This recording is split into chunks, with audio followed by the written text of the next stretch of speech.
नमस्कार दोस्तों, मैं विजय कोहली एक नए विचार और मुद्दे के साथ आप लोगों के समक्ष। और मैं शुरुआत यहाँ से करना चाहता हूँ कि नरेंद्र सिंह नेगी जी का एक बहुत ही बेहतरीन सॉन्ग की सबुन बोली गहरी सैन ऊन सोनी देहरादून। तो मैं तो यही कहूँगा कि सबुन बोली गहरी सैन नेताउन सुनी देहरादून। आज जिस तरह से हमारे उत्तराखंड में तमाम विपक्षी पार्टियों से लेकर राजनीतिक सामाजिक संगठन, सामाजिक एनजीओ, सामाजिक लोग आज भी जब से उत्तराखंड अलग राज्य बना है, सभी यह मांग कर रहे हैं कि राजधानी गहरी सैण होनी चाहिए। पर मुझे बहुत ही अफसोस हो रहा है, मुझे क्या समस्त उत्तराखंड को अफसोस हो रहा है कि राजधानी गहरी सैण को क्यों नहीं बनाया जा रहा है। आज ग्रीष्मकालीन राजधानी गहरी सैण तो बना दी गई है, जहां पर नेता लोग पिकनिक मनाने के तौर पर वहां पर जाते हैं। सत्र के नाम पर वहां पे एक हफ्ते पिकनिक मनाते हैं। उसके बाद वहां से वो वापस अपने देहरादून, अपने कोठी बंगले, ऐशो आराम की जिंदगी में लौट आते हैं। मित्रों, मैं स्वयं गहरी सैण गया था जब मैं 2022 का चमोली का प्रतिनिधित्व कर रहा था।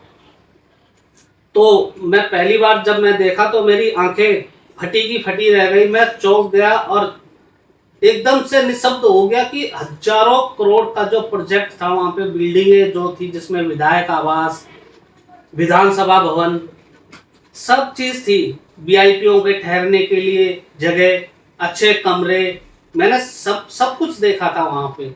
तो आखिर फिर वो वहां पे बनाया क्यों गया? इतने करोड़ों हजारों करोड़ के राजस्व का नुकसान क्यों पहुंचाया गया? पहले तो राजधानी वहीं पे होनी चाहिए थी। फिर दूसरी बात, जब मैं वहां के लोगों से मिला तो उन्होंने मुझे बताया कि हमेशा नेता लोग साल में एक हफ्ते के लिए यहाँ पिकनिक के तौर पे आते हैं। और जब वो पिकनिक के तौर पे आते हैं तो मित्रों, आपको पता है वहां पे पहले उनके लिए रसद पहुंचाई जाती है।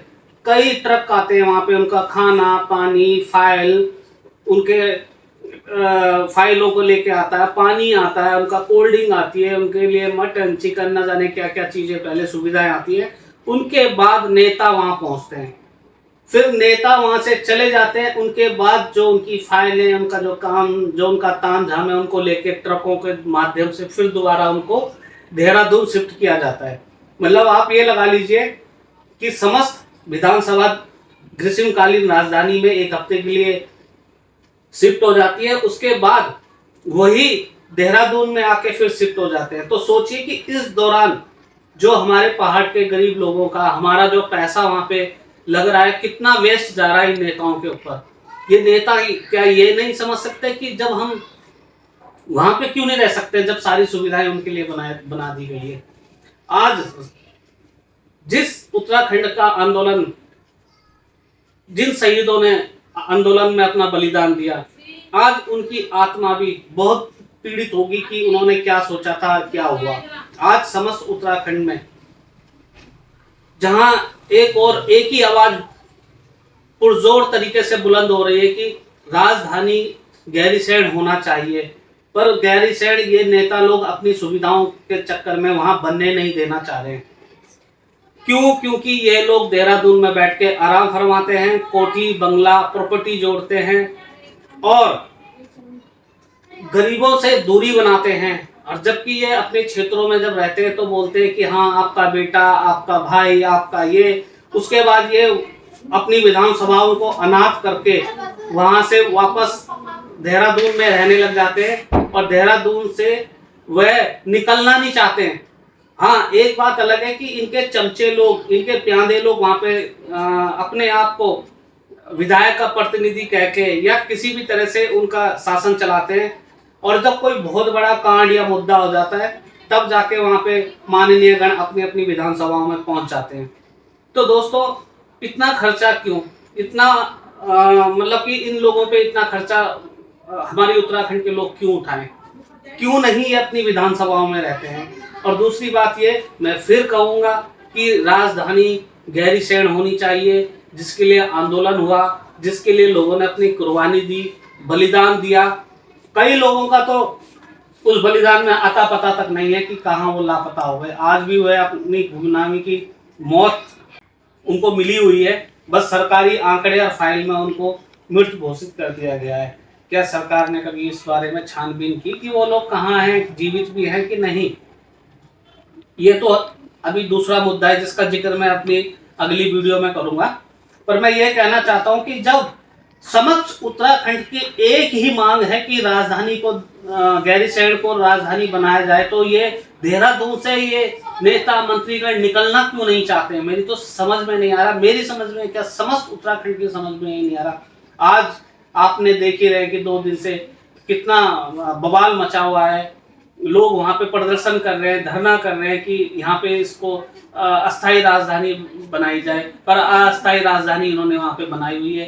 पिकनिक स्पॉट्स वहां पे इन्होंने बनाया हुआ है। मैं यही कहना चाहूंगा कि मित्रों, एक क्या उत्तराखंड एक आंदोलन और मांग रहा है कि गैरीसैंण राजधानी बनाई जाए? क्योंकि ये नेतागण तो सुनेंगे नहीं। तो हम जैसे युवाओं को, यूथ को, माताओं बहनों को फिर एकत्रित होना पड़ेगा और इनको पकड़कर इनके कानों को खींच के इनको गैरीसैंण शिफ्ट करना पड़ेगा, तभी वहां पे राजधानी बन पाएगी। अन्यथा इन नेताओं के कानों पे जू नहीं रेंगने वाली। क्योंकि आज भी हमारी जो आंदोलनकारियों की आत्मा रो रही है कि उन्होंने क्या सोचा था, कैसे उत्तराखंड का भविष्य इन्होंने देखा था और उत्तराखंड का भविष्य क्या है आप स्वयं देखते होंगे। गर्भवती महिलाएं रास्ते में दम तोड़ रही हैं, गवर्नमेंट हॉस्पिटल रेफर सेंटर बन चुके हैं, स्कूल बंद हो रहे हैं या तो उन स्कूलों में संख्या बहुत कम हो गई है, शिक्षा का निजीकरण हो गया है, बिजली, पानी, स्वास्थ्य पलायन आज भी जस का तस बनाया हुआ है जैसे हमारे लोगों ने सोचा था। इस तरह से उत्तराखंड उस विकसित मार्ग पर नहीं चल रहा है। आज हमारे आंदोलनकारियों की आत्मा हमें धिक्कार रही है और हमें कोस रही है कि हमने आपको अलग उत्तराखंड राज्य तो बना के दिया, पर आप अपने अधिकारों की लड़ाई नहीं कर पाए। क्या आज हम अपने अधिकारों की लड़ाई लड़ने में सचमुच में ही विफल हुए हैं? ये हमें खुद सोचना है, हमारी अंतरात्मा को सोचना है।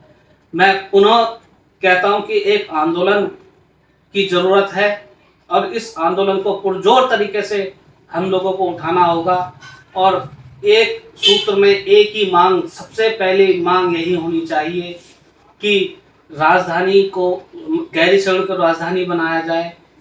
और इसमें मेरा जितना भी सहयोग होगा मैं आप लोगों के साथ हमेशा कांधे से कांधे मिलाकर खड़ा हूं। बस मैं यही कहूंगा, जय उत्तराखंड, जय देवभूमि। सबन बोली गैरीसैंण, सबन बोली गैरीसैंण, सबन बोली गैरीसैंण, सबन बोली गैरीसैंण, सबन बोली गैरीसैंण, ऊन सूणी देहरादून। सबन